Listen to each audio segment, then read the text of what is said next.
అండి. మేమైతే ఔరంగాబాద్‌లోని సిద్ధార్థ పార్క్ అయితే వచ్చాము. అక్కడ చాలా యానిమల్స్‌ని చూశాను గానీ, ఇక్కడ ఒక బెంగాల్ టైగర్ అయితే కనిపించింది. అది ఎలా ఉందంటే, నేనే బద్ధకం అనుకుంటే నాకుండా బద్ధకంగా ఉంది.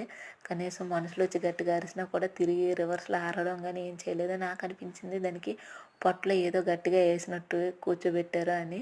అందుకే అది మమ్మల్ని చూసి పడుకుంటుంది గానీ తిరిగి లేవట్లేదు. చూడండి ఎలా ఆవలిస్తుందో.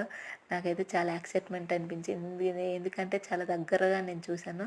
నాకు తెలిసి లైఫ్‌లో ఫస్ట్ టైం ఇలా ఇంత దగ్గరగా చూడడం. మీరు కూడా ఎప్పుడైనా ఇంత దగ్గరగా చూసుంటే నాకు కామెంట్ సెక్షన్‌లో కామెంట్ చేసి పెట్టండి.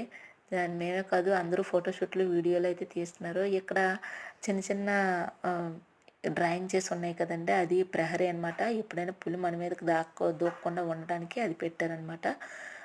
అదంతా గొయ్యిలా ఉంటుందనమాట. చిన్న చిన్న పుళ్ళు గూడా ఉన్నాయి.